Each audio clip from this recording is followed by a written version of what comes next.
Good day, I'm Kimberly Wright, and welcome to News Rewind, JNN's look at the top stories of the week that was. New statistics from the Jamaica Constabulary Force JCF indicate that murders are still on the rise. Details in this report. The latest data from the Jamaica Constabulary Force shows that murders are still climbing in most police divisions outside of the states of emergency in St. James and the St. Catherine North Division. For the period January 1 to April 14, 411 people, including 14 children, were murdered. This was up from 399 during the corresponding period last year.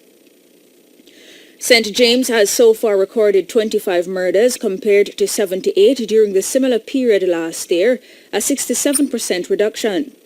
51 murders were reported in the St. Catherine North Division, up from 40 in 2017, a 27% increase. There has, however, been a drastic reduction in murders and shootings in the division since the state of emergency was declared on March 18. In the St. Andrew South Division, there were 60 murders, representing a 252% increase. Portland recorded a 400% increase with 5 murders. Kingston Eastern 77%, St. Thomas 71%, St. Mary 85%, and Trelawney 75%. Westmoreland recorded 47 murders, the highest in rural Jamaica. That was a 12% increase over last year. In the Kingston Western Division, where a zone of special operations is in effect in Denhamtown, there was a 7% reduction in murders. The public is again being reminded that the police need its help in fighting crime. People are being urged to report any acts of crime and violence to the police. The security forces continue to grapple with crime, even more so when it occurs in an area where their presence is heightened. One such area is Denhamtown, where the guns barked again Wednesday evening, snuffing out the lives of 2 residents. Michael Sharp picks up that story. The zone of special operations in Denhamtown is not looking so special these days. The flashing lights of the police vehicles in the Golden Heights community underscores this. Another crime scene. A JDF helicopter with searchlight circles the troubled zone. Shortly after 6 p.m. on Wednesday, a group of persons were playing football along this street. A motor vehicle drove by and gunmen opened fire, hitting 4 persons. 1 woman was killed on the spot, 58-year-old Higler Jennifer Bruce, while 20-year-old Tahaj Gordon, alias Fretdem, died at the Kingston Public Hospital while undergoing treatment. A tense calm filled the area as the security forces pumped more human resources to stem any reprisal, at least for now. JDF helicopter above giving aerial support to the men on the ground in the Golden Heights community in the Zosa area of Denhamtown. So far, 5 persons have died since the Zosa started here, and the police at this time are trying to put the pieces together. A number of spent shells on the ground and 2 lives lost. The crime rate continues to make things bad for Jamaica, especially in terms of prospective investors. One such tale was related by Chief Executive Officer of Jamaican Teas, John Mafood, at his annual general meeting on Wednesday. Codian Barrett has that story. Mr. Mafood continues to point to the inhibiting role that crime has on our local economy, which has not shown growth over 2% over the last 5 years. To bring home his point, he told the AGM about a recent conversation he had with a foreign investor. And he indicated that he wanted to start a factory in Jamaica. And his problem was he had a great idea, he had a great product, but he couldn't find financing in the U.S. market. And he said that Jamaica is not a favored place for investors because they see it as a high-risk area. High corruption, high crime, and some risk to your capital. I believe the high crime is one of the biggest inhibitors to the economy. Jamaican teas continues to show healthy increases over the years, growing both in terms of shareholders in the company and in its profit margins. The company also continues to see an increase in its export market. The CEO, however, pointed to disappointment in its orchid estate in St. Thomas, which is now complete. We lost quite a bit of money on that project, mostly due to large, significant delays in getting various approvals from the local government, from issuing of titles, from property tax delays in finalizing property tax and so on. We experienced, I think, about a 2-year delay in that project in completing it, and that impacted greatly on the cost and the fact that we got tied into certain selling prices that were too low. He told the shareholders that the company will not be involved in low-cost housing in the future, especially outside of Kingston. A policeman has been hospitalized after he was chopped in the face by a man said to be of unsound mind in Christiana, Manchester, Tuesday morning. Please be advised that you may find the following images disturbing. Viewer discretion is recommended. More in this story by Michael Sharp. Frontline News has obtained graphic videos of the incident as it happened. First, the policeman seen on this closed-circuit video is driving his motorcycle when the man, said to be of unsound mind, attacks him. The lawman is thrown from the motorcycle. Even then, his attacker continues to pounce on him. The policeman runs off with his attacker in pursuit. In his defense, the police opens fire, unfortunately hitting an 18-year-old bystander. His condition is unknown. Residents then come to the assistance of the bloodied policeman. The perpetrator is subdued by the residents until other police personnel arrive, dragging him off. The injured cop was taken to the Percy Junior Hospital, where he underwent emergency surgery. For the second time in 2 weeks, counterfeit goods amounting to over $100 million were seized by a team from the Counterterrorism and Organized Crime Unit, CTOC. Cody and Barrett has that story. The CTOC team swooped down on 2 wholesale stores, Coastal City Clothing and Shoes, located at 133A and 133B Barry Street in downtown Kingston. The 2 stores are operated by Chinese nationals who have breached 3 statutes under the Consumer Protection, Trademark and Customs Duty Acts. CTOC notes that the counterfeit goods, also called knockoffs, rob the government of taxes as a result of the undervaluation. They also threaten the owners of the authentic goods to stop operating in light of the unfair competition. Frontline News also learned that in an attempt to avoid prosecution, some store owners have been moving some of the goods. If convicted, the Chinese national face a fine of up to $1 million and or jail time based on the discretion of the judge. Additionally, under the Customs Act, they could be fined up to 3 times the real value of the goods.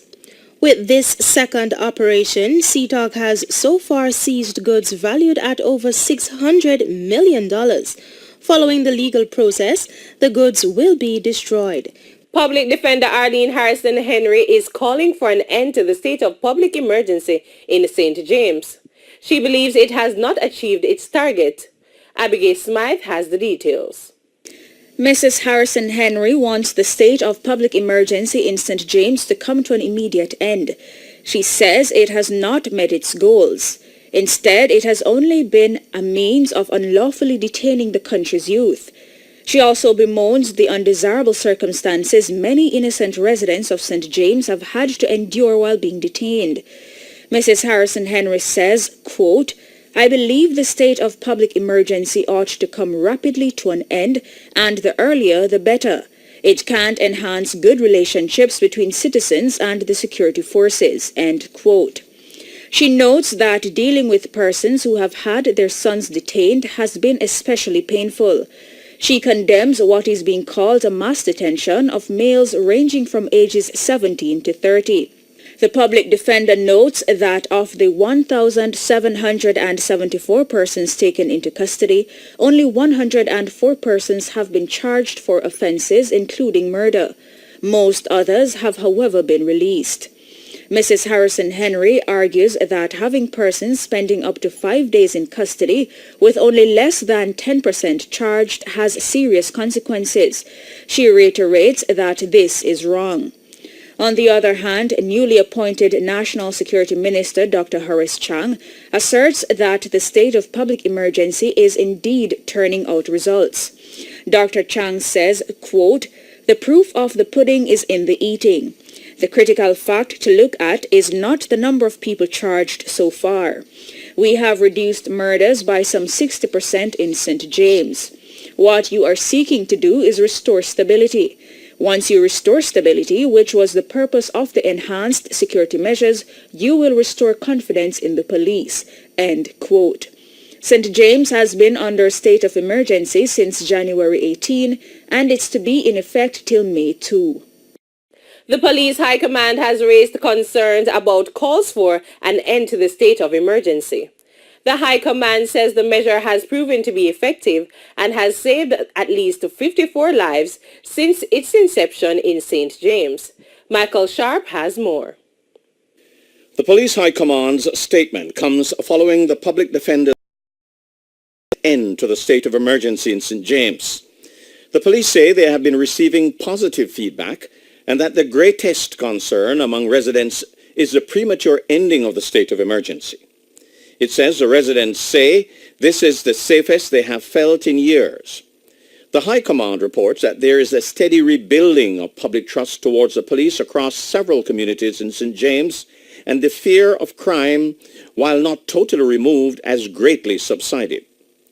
The public defender, Arlene Harrison Henry, had said she believes the state of emergency in St. James has not achieved its targets. She expressed that it has only been a means of unlawfully detaining the country's youth. On the other hand, the High Command notes that the operations protect the human rights of the people. It states that this has been done through the training of the security forces, the responsiveness of the High Command to complaints, and open dialogue among the High Command, the public defender, and other human rights groups. It asserts that the publication of those named as most wanted in the parish does not negate the reality that hundreds of others remain persons of interest as criminal influencers and facilitators, as well as for their involvement in other lesser crimes. To date, 18 of those who were wanted have been arrested, all of whom peacefully surrendered to the security forces and have been brought before the court. The High Command reports that to date, 1,724 persons have been processed since the start of the state of emergency in St. James. Of that number, 133 have been charged, with 56 being charged with major crimes, to include 22 for murder, 19 for shooting, 12 for robbery, and 6 for rape. There were major concerns about the number of persons being detained and the chances of their livelihood being affected. The police, however, note that once it is established that persons who are detained and processed are legitimately and gainfully employed, every effort is exerted to contact the relatives and employers of those persons to preserve their employment. The police are also again reassuring members of the public that the detention of persons and the operations under the state of emergency are being carried out in accordance with established principles of citizens' safety and security and the maintenance of human rights and dignity. Confusion is mounting after the British government said it is deciding to destroy thousands of landing card slips that recorded the arrival of Windrush generation immigrants into the UK. Cody and Barrett has the details. I want to apologise to you today because we are genuinely sorry for any anxiety that has been caused. Despite Theresa May's apology to the 12 Caribbean heads of government for the treatment of Windrush citizens and promises that no one would be deported, the British government is defending its decision.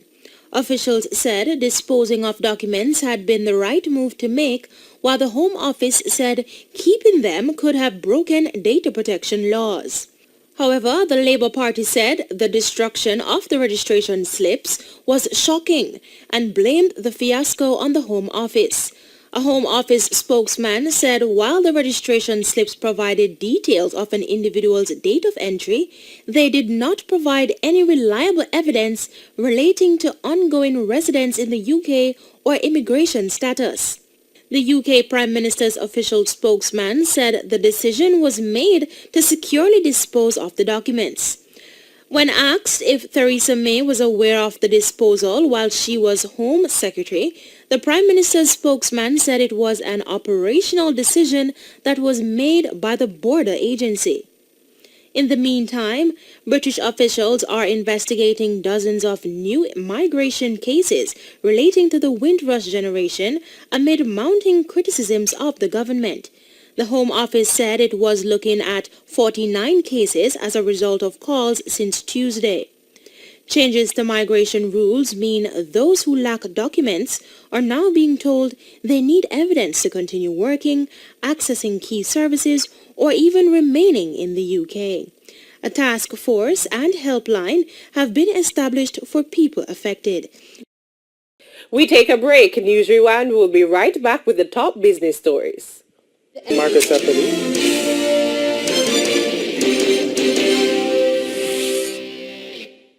Welcome back to News Rewind. Now for the top business stories of the past week. I'm Kimberly Wright. Private sector leaders say that their organizations are prepared to integrate the 10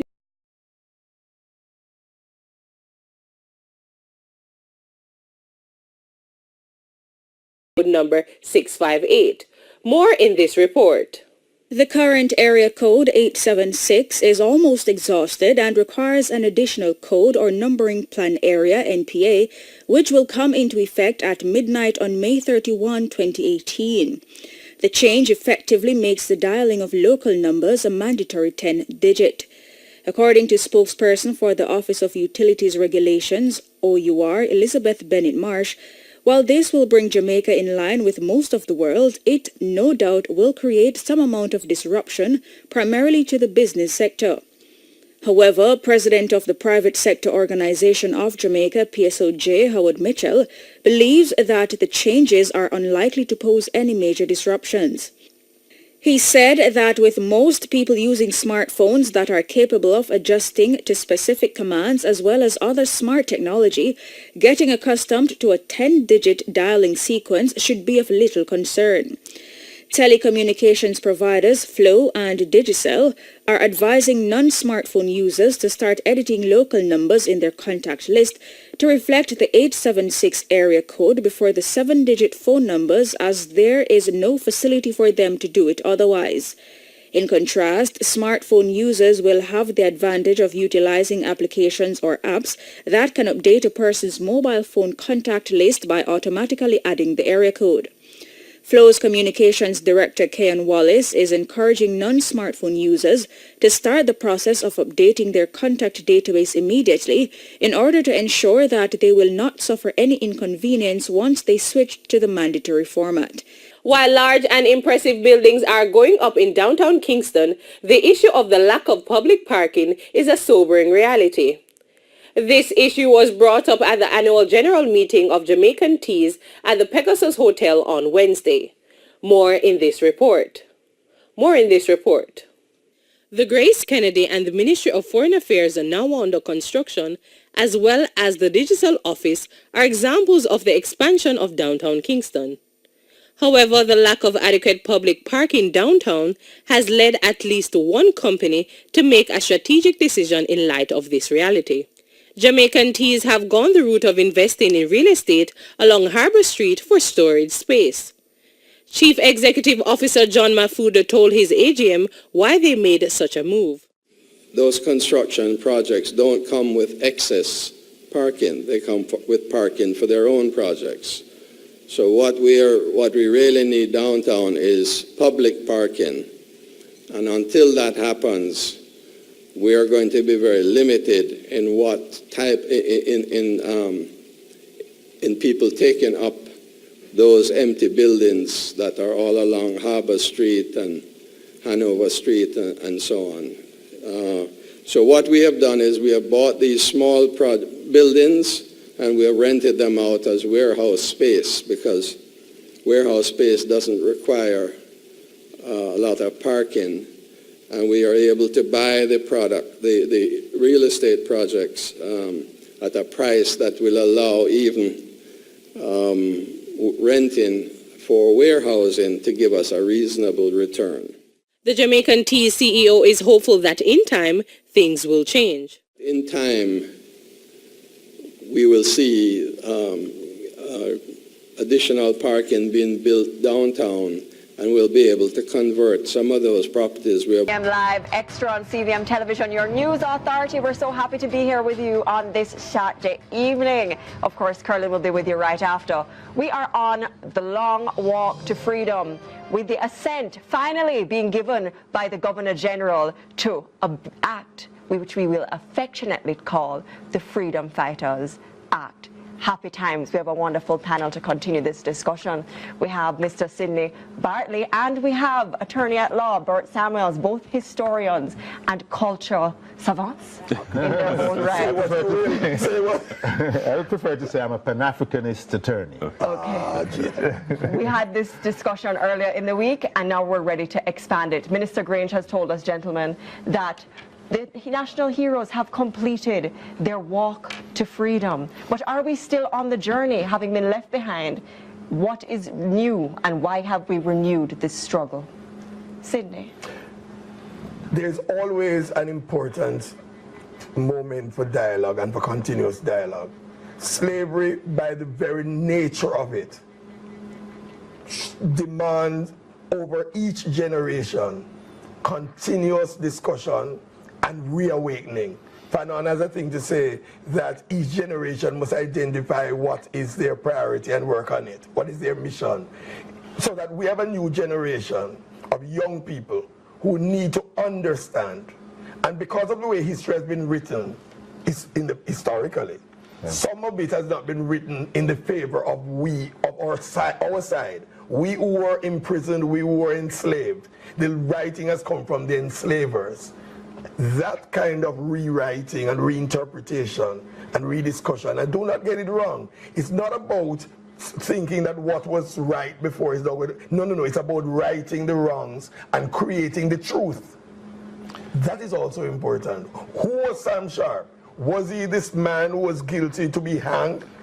Or can you claim that this man, through whom? See, you can be on CVM running our own Jamaican program, through whom you don't have to go on somebody's plantation through whom all of us can stand anywhere in the world and proudly speak about our heritage. But justice, that is important. Justice, the word justice, Mr. Grange said, they have gotten justice finally, and in Parliament, justice, the word keeps coming up with regard to this. Because, they were criminals on the books. And they're at the same time heroes. And what is the justice? The justice is for Sam Sharp, who 2-3 years after we got slavery abolished. Right. And that's justice for the man who did the right thing. And then during colonialism, under Governor Eyre, that oppressive Governor Eyre, we had Paul Bogle, who fought for his people, because the justice system then was that the planters were also the magistrates.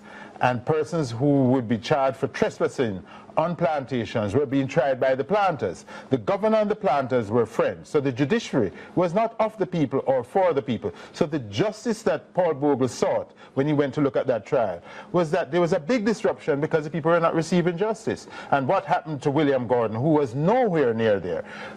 Governor Eyre pulled him into it because he had written a letter in July of 1865 complaining about the conditions. So out of spite, William Gordon was hanged, and out of heroic acts, Paul Bogle stood trial by white men, not a jury of his peers, and was executed. 5 minutes of trial. And then finally, Marcus Garvey, who we are so proud of, who has done so much internationally, Malcolm X, You know, the flag of Ghana has this black star liner in it. So many important black heroes have been influenced by Marcus Garvey. He has put us on the map. And we need to say, when he said and was imprisoned for contempt of court, that there was no justice in Jamaica at the time, he was speaking on behalf of all persons who have this color at the time. And he really fought for us. And the black star liner of repatriation, which is part of the reparation call now, that if you took us from Africa, we need to be taken back to Africa, those of us who wish to go. You know, we look at these heroes and we say that justice has finally come. Maybe late, because the timing, I think, should have been when we made them heroes, we should have cleared their records and then make them heroes. But never late. I mean, perhaps Minister Grange has done the right thing, and we salute her for that. Gentlemen, some significant points coming out of this, and I want your comments on this. The first one is that, and you brought it out in a previous discussion, that we were not passive bystanders to our own fate. I mean, when I say we, our ancestors. Yes. That it was not just by an act by the British Parliament where slavery was ended. That's it was by our agitation here in Jamaica. Yes. By the work that our heroes had done, several of our heroes has done. But also that it is not just a discrete time in history, and history is often seen as the past. But we're on a continuum, and this law also represents further action on our part to right the wrongs of that past. And we're also suffering the legacy of that historical past. That's right. Comment on those. Let me tell you something. There is something called the making and the writing of history. That we are to stop this foolishness about looking at history as some of the past. We are making history now. Yes. Both made history in front of our very eyes. Our Parliament made history. Parliament made history with this law in front of our very eyes in the current period. So it's not a past thing. So there's a convergence of the past and the present in the description and understanding of history.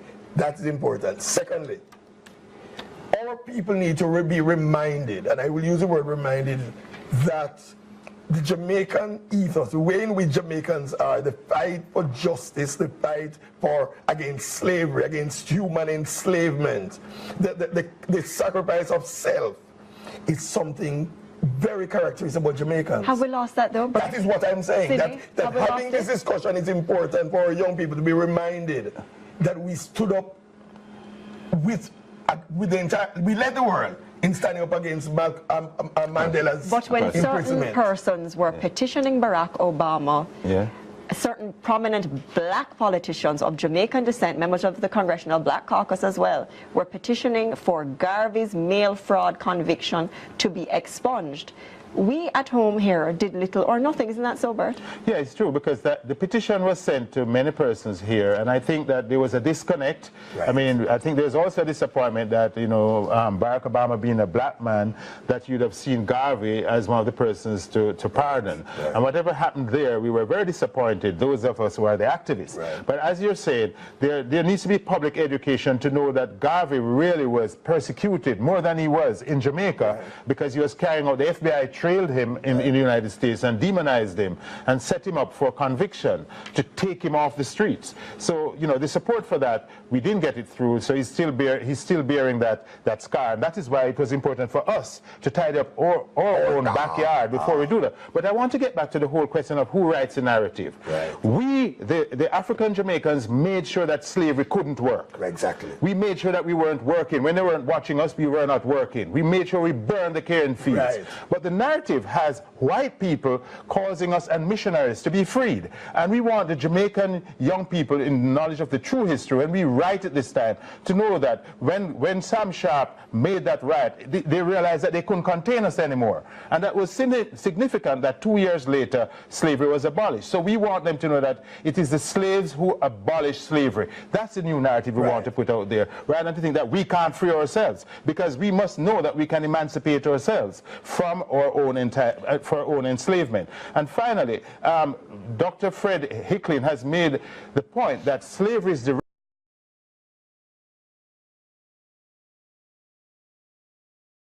that the history that is gone is still haunting us. Right. All that misbehavior and prone to criminal activity and violence among our people is directly related to the fact that we came out of a very brutal enslavement. And we look at the way we treat our children. We beat them with machetes. Where do you think that's coming from? Somewhere intergenerationally, we have passed on the punishment of being flogged by our masters onto our own children. It's so still that's pervasive. It's really pervasive. It's still and it's pervasive. connected. And Richard just brought up earlier in the week this Hillel assignment where children were asked to look at slavery from the perspective of the oppressor, basically saying, act out what happened, And tell us how your ancestors were oppressed. But isn't that a reflection of what actually obtains in Jamaican society today, where we still believe that persons who are of lighter hue, people who are high folk, in my mother's time they would say brown, that is what are supreme. That is mental slavery.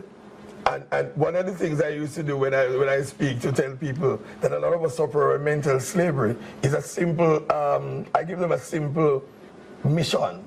I say to them, go up to, there's some parts of Jamaica like Cherry Gardens or Beverly's, whatever, where the houses are big, and you go up there and I'm going to say to you, I'm giving you a message to the owner of the house, and you must not give it to anybody but the owner of the house. And I'm going to say the two houses, two big houses, manicured lawn, and two men are sitting on the lawns on each house. One man in this house, one in the other, sitting on the lawn. One is white and one is black in each house.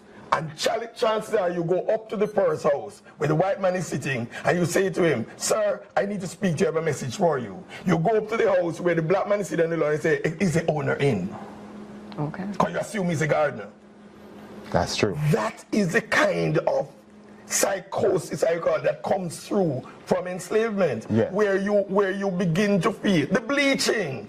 Right. Garvey wrote about bleaching, but when we create this free world bleaching, the fact of the matter in this country, up to very recently, perhaps now, there is a thought that the browner you are, is a more so this particular law, yeah, what we're saying is, I guess, one shot in the fight to say that we are the actors in our own freedom, or freeing ourselves from this legacy of injustice from slavery. Is that what we're saying? Yeah, but I don't think it should stop there, because, for example, if we exonerate Bogle and William Gordon, we now have to look what happened to the people of St. Thomas during that era of terror in 1865 in October.